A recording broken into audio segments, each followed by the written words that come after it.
Bonjour belle âme, bienvenue dans ce podcast qui se veut très spontané et relié au cœur, dans lequel je vais te raconter mon histoire flamme jumelle, mais aussi ce que je vis dans ma vie de FJ. Dans cet espace, je vais également te partager les sujets qui font sens pour moi et qui me tiennent à cœur en lien avec bien sûr les flammes jumelles, mais aussi la reconnexion à soi. Je suis Marissa Hugued, en relation FJ depuis plus de 25 ans et mariée à ma flamme jumelle. Je suis éveilleuse d'âme et auteure. J'accompagne depuis presque 10 ans maintenant les personnes qui viennent à moi en étant reliées à leur âme. Je leur transmets les messages que j'entends, que je perçois, tout en libérant leur mémoire bloquante. Depuis quelques années maintenant, j'accompagne de plus en plus de flammes jumelles sur leur chemin d'éveil. Bienvenue dans cet espace qui se veut authentique. Je te souhaite une très belle écoute. Et si ce podcast te plaît, n'hésite pas à laisser un commentaire. Merci.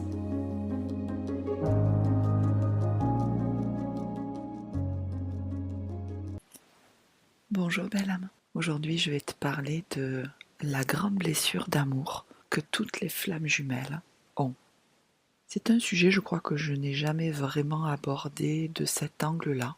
J'ai toujours parlé de la perte, des blessures, des traumas, mais je ne l'ai jamais vraiment évoqué d'un point de vue blessure d'amour. Et je crois bien que le nœud, il est là. Tu sais qu'on vit une vie incarnée où il y a deux polarités. Alors bien sûr, le yin et le yang, et bien d'autres, mais aussi la peur ou l'amour. Et tout est guidé, nous sommes guidés, nous guidons nous-mêmes à travers ces deux polarités de l'amour et de la peur. Et je crois que chaque flamme jumelle qui se rencontre éveille, sans le savoir, cette grande blessure d'amour. Et c'est ce qui va dicter chacun des gestes, chacune des paroles, chacune des actions, chacune pensée.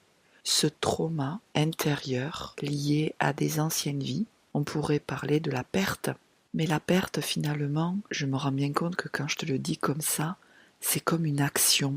Tu vois, c'est un yang. Alors que là, quand on parle de blessure d'amour, il y a quelque chose de très émotionnel pour le coup. Et c'est comme si on pointait vraiment du doigt. Oui, la perte de ton autre, c'est une grande blessure d'amour, tout simplement. Et cette blessure, elle impacte toute ta vie. Et cela depuis des milliers d'années, et encore plus, j'ai envie de dire, si tu as dans ton transgénérationnel des femmes, des hommes qui ont vécu aussi ces blessures d'amour. Et avant que je te fasse cet épisode, j'ai eu l'image comme d'un gâteau à plusieurs étages, comme on pourrait dire un millefeuille, où quand tu rencontres ton autre, tu es au-dessus de ce gâteau, tu vois. Tu n'en vois qu'une partie, tu n'y vois que l'attraction, l'amour, tout cet aspect énergétique, tout ce beau, tout ce bon, cette reconnaissance, l'amour qui est là. Mais tu ne vois pas les différentes couches en dessous, tu ne les touches pas encore et pourtant elles sont bien là. Et au fur et à mesure que tu avances, tu descends dans ce gâteau, où tu pourrais même, si on prend comme exemple l'archéologie, tu es un archéologue et au tout début tu découvres voilà, le terrain. Et pourtant, il y a toute la richesse, tu vois, tous tes trésors, ils sont là enfouis, mais tu les vois pas. Et ces trésors sont les parts d'ombre. Tu vas commencer à gratter. Tu vas commencer à mettre à jour. Tu vas commencer à reconnaître. Et encore, et encore, et encore. Pour au final arriver à ce nœud qui finalement a toujours été là, cette blessure. Et tu te rends bien compte du coup que cette blessure d'amour que tu as vécue bien évidemment avec papa, maman, tes petites amies, tes petits copains, d'autres amours, tu l'as déjà vécu dans cette vie. Donc, tu vas aller apaiser au fur et à mesure tout ça pour arriver à ce cœur lié spécifiquement à la flamme jumelle, donc sûrement une ancienne vie, plusieurs anciennes vies où tu as vécu encore et encore cette blessure d'amour. Alors, je dissocie perte et abandon dans le sens où la perte est associée à cette blessure d'amour. La perte, c'est le traumatisme. La personne, elle est là, tout d'un coup, elle est plus là. Ça peut passer par la trahison, ça peut passer par l'injustice. Ça va faire trahison, injustice ou rejet, abandon, avec tout ça peut-être des fonds d'humiliation, mais la perte pour moi elle peut être physique, c'est-à-dire que tu perds par la mort quelque part, ou tu perds parce que ton autre s'en va avec quelqu'un, je parle des anciennes vies. Pour moi c'est vraiment le traumatisme, alors que l'abandon, je le verrais un peu plus comme une blessure. Et pour moi, ça n'a pas le même écho, ça n'a pas pour moi la même intensité. Un traumatisme, toutes les conséquences, si tu te renseignes un peu, parce que le traumatisme, c'est la charge émotionnelle que tu as en toi, vécue dans une situation qui, pour le coup, a été traumatisante. Et elle est là, la blessure d'amour. Elle est là, ce pourquoi tu fais tout ton travail sur toi pour arriver à un moment donné à toucher ça. Et c'est avant tout reconnaître cette part de toi qui peut être aujourd'hui ta petite fille intérieure, ton petit garçon intérieur, mais qui va être aussi des anciennes vies où tu as été blessé en amour. Et je reprends, blessé par la trahison, parce qu'il est mort, ou parce qu'elle est morte, par le rejet, par l'injustice, qu'importe. Tout ça presque ce sont des circonstances, tu vois, mais au fond, il y a besoin peut-être aujourd'hui de reconnaître, oui, j'ai été blessé. Mais il y a aussi dans cette vie, et ça, moi j'ai tendance parfois un peu à l'oublier, la blessure, elle a été vécue dans cette vie. Dans cette vie, tu as vécu la perte quand tu t'es séparé, même si tu t'es séparé 3 jours. Elle a été là. Là, tu l'as remontée dans ton corps. Alors certes, cette blessure d'amour fait écho sûrement à la blessure d'amour de papa-maman, mais papa-maman ne font que écho à ta flamme jumelle dans les anciennes vies. Tu vois, c'est un peu comme un cercle qui n'en finit pas, et ce que tu as vécu avec ta flamme jumelle, dans cette vie, ça fait écho à ce que tu as vécu avec papa et maman, tu vois, dans toujours cette blessure d'amour. Ça vaut aussi pour les traumas et les blessures, rejet, abandon, injustice, mais là, j'ai vraiment à cœur de te parler de, pour moi, le nœud. On en revient à toujours la peur ou l'amour, et la flamme jumelle, s'il y a bien quelque chose qu'elle éveille, entre guillemets le quelque chose, c'est l'amour. L'amour inconditionnel. Tu as l'âme sœur aussi, mais c'est différent. L'âme sœur va éveiller les parts de lumière à travers cet amour, alors que la flamme jumelle va éveiller les parts d'ombre à travers cet amour. Alors tu vas me dire, mais comment ? Je comprends tout ce que tu dis, mais comment je fais avec tout ça ? C'est d'abord reconnaître. Essayer de reconnaître la part blessée en toi. Donc ça va peut-être être toi quand tu t'es séparé dans cette vie avec la flamme jumelle. Ça va être reconnaître l'enfant intérieur. Ça va être reconnaître tes anciennes vies. C'est tout un processus, mais au fond, il s'agit juste, entre guillemets, de cette blessure d'amour qui est immense. Parce que cette blessure d'amour, elle t'a quelque part formaté, comme nous tous. Hein. Bien évidemment, tu sais que quand je te parle à toi, je me parle à moi, ça c'est certain.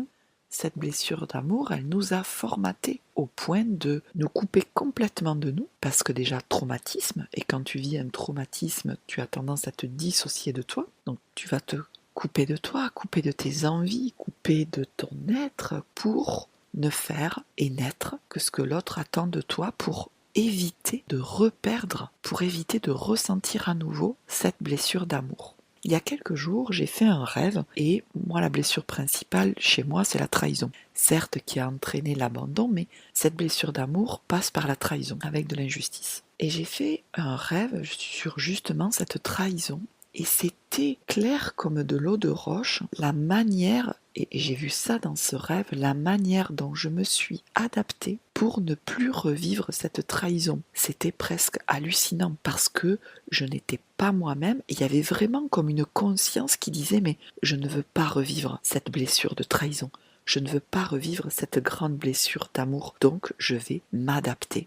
Et si on repart de cet aspect archéologie, donc au début il y a l'amour, tu vois pas tout ce qui est caché sous la terre, tu vois pas tout ce qui est caché en toi comme part d'ombre. Et progressivement, tu vas commencer à creuser et tu vas arriver à tout ce qui est blessure d'abandon, de trahison si tu es chaser, et puis de rejet, d'injustice si tu es runner. Puis une fois que, en étant chaser, que ton abandon et que ta trahison est un peu plus apaisée, tu vas aller dans le rejet, l'injustice, et ça va être l'inverse pour le runner.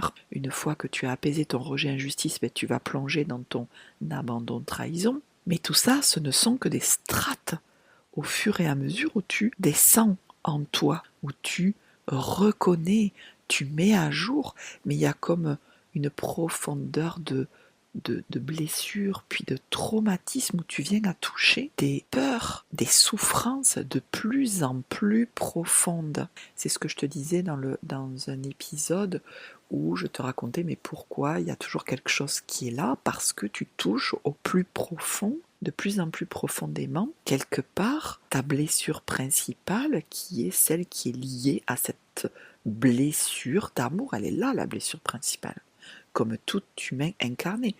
En fait, parce que derrière cette blessure d'amour, il y a le lien à soi, il y a le lien aux autres, mais il y a le lien à la source, le lien à tout cet aspect énergétique, divin, parce que quand on s'est coupé de la source, elle est là la grande blessure d'amour, tu vois, avant tout, qu'on ne fait que revivre quand on rencontre notre flamme jumelle, mais il y a un aspect aussi beaucoup plus incarnation. Je vis l'amour de la source à travers ou avec mon autre. C'est pour ça que c'est si fort avec les flammes jumelles, parce que ça renvoie à l'amour de la source. Je ne peux pas le dire autrement, alors tu peux le dire comme tu veux, hein, l'amour de l'âme, l'amour de l'univers, mais c'est pour moi un amour inconditionnel, incommensurable. Donc, tu vas progressivement toucher, tel un archéologue, tes blessures de plus en plus profondément jusqu'à arriver à ce nœud central qui est cette blessure d'amour. Alors tu vas me dire, mais une fois que tu vois ça et que tu reconnais ça et que tu l'apaises, est-ce que ça va mieux après ? Bon, on est des êtres incarnés, on est là pour l'évoluer, je pense que tu l'auras compris, ça va mieux après. Il y a une notion où tu t'apaises au fur et à mesure, mais je ne peux pas te garantir qu'une fois que tu auras vécu ça, une fois que tu auras apaisé ça, il n'y aura pas quelque chose de plus, parce que la seule chose qu'on ne sait rien. Je ne peux pas là, au cours de cet épisode, te dire si, c'est sûr, t'inquiète pas, une fois ça apaisé, tu n'auras plus rien. La vie va t'amener à apaiser de façon de plus en plus subtile ce dont tu as besoin et surtout ce qui t'empêche d'être pleinement toi. Mais il est certain que pour moi c'est gigantesque en fait cette blessure d'amour. Parce qu'au fond, quand tu commences à creuser en toi, c'est ça que tu touches, sans même le savoir. Cette grande blessure qui a mis des couches et des couches et des couches d'adaptation. Donc tu te rends bien compte qu'à chaque fois que tu as une blessure ou un trauma, c'est sortir de l'adaptation, revenir à l'estime de toi, avoir de la compassion pour pouvoir toi, en tant qu'adulte responsable, toucher les autres couches pour pouvoir les reconnaître et après les apaiser. Si tu veux, il y a comme une espèce de process intérieur qui fait que presque avant ça, tu vas mettre en conscience. Mais la conscience ne suffit pas, donc il va falloir que tu ailles dans ton corps, dans ton émotionnel, au niveau de ton âme. C'est tout un cycle, tu vois, c'est tout un... Oui, j'ai presque envie de dire un process qui est unique et qui t'appartient. Personnellement, il y a quelque chose qui est là, je vais avoir besoin de comprendre. Si j'arrive pas à comprendre, je vais me poser pour que ça mette en conscience. Puis après, je vais aller dans mon émotionnel, ça va revenir au corps. Dans tout ça, j'ai accès à tout ce qui est ancienne vie. Bon, voilà, j'ai des informations par les rêves, mais ça, c'est mon process à moi. Peut-être que toi, tu fais de façon différente, et c'est ok comme ça, tu vois. Mais ça reste assez, quelque part, complexe, et c'est comme si c'était un peu, tu tournais autour du pot, tu vas comprendre, tu vas libérer ton émotionnel, tu vas libérer au niveau de ton corps, ton âme, pour arriver à un moment donné, pof, au centre. Et c'est quand tu es au centre, telle une tempête, tout se libère. Mais c'est des pas après pas. Mais j'avais envie de t'amener cette conscience-là qu'au fond, tu as sûrement une grande blessure d'amour qui va se teinter d'abandon, de rejet, d'injustice, qui va entraîner de la culpabilité, qui va entraîner des loyautés, qui va entraîner des croyances limitantes. Mais au fond, c'est cette blessure d'amour. Et peut-être que cet épisode t'aidera à mettre en conscience ça. Si tu vas te dire, mais qu'est-ce que j'en fais et qu'est-ce que je dois faire ? La première chose, c'est essayer de reconnaître en soi, oui, j'ai été blessée à ce moment-là, une blessure d'amour. Et vraiment, rien que ça, c'est pas évident parce que ça sous-entend être relativement spectatrice ou spectateur de ce qui se passe en soi. Et c'est déjà pas facile parce qu'il y a une espèce de recul de dire oui, j'ai été blessée, donc être en capacité de l'accueillir en soi, de pouvoir de l'accueillir tout en n'étant pas complètement enseveli là-dedans. Donc c'est déjà une couche, tu vois, rien que ça. Mais pour moi, avant tout, reconnaître avoir de l'estime pour soi, de la compassion, avoir de la compassion pour soi que oui, aujourd'hui, ben, tu as besoin d'être détaché de ton autre, par exemple, parce que tu as cette grande blessure. Oui, reconnaître en toi, avoir beaucoup de compassion pour toi, que tu es juste énervé contre ton autre, parce que tu peux pas te le voir, parce qu'il y a cette blessure. Quand tu reconnais tout ça, tu reconnais ta souffrance, tu reconnais ta blessure. Donc déjà, tu es en train d'apaiser cette blessure parce que tu vois de toi à toi ce qui se passe et tu n'as plus besoin de l'autre de façon générale, et pas forcément ton autre. Donc c'est juste extraordinaire déjà. Et après, tu vas pouvoir aller voir cette petite fille intérieure, voir ton toi qui a vécu la séparation ici dans cette vie, tu vas pouvoir aller voir dans les anciennes vies, mais ça, la vie va t'accompagner et peut-être que tu viendras à moi ou non, qu'importe. Mais c'est déjà mettre en conscience et reconnaître que la base de tout, c'est ça. La base de ta colère, la base de ton injustice, la base de ton adaptation, c'est que tu ne veux pas revivre, tu ne veux pas ressentir à nouveau cette bombe à l'intérieur de toi qui n'est d'autre que que ce traumatisme d'amour. C'est une blessure incommensurable, c'est une blessure immense. Donc petit à petit, et je suis sûre que si tu écoutes cet épisode, ça n'est pas pour rien. Voilà, les petites graines sont plantées et peut-être même sont en train de germer. Et c'était là toute mon intention pour cet épisode.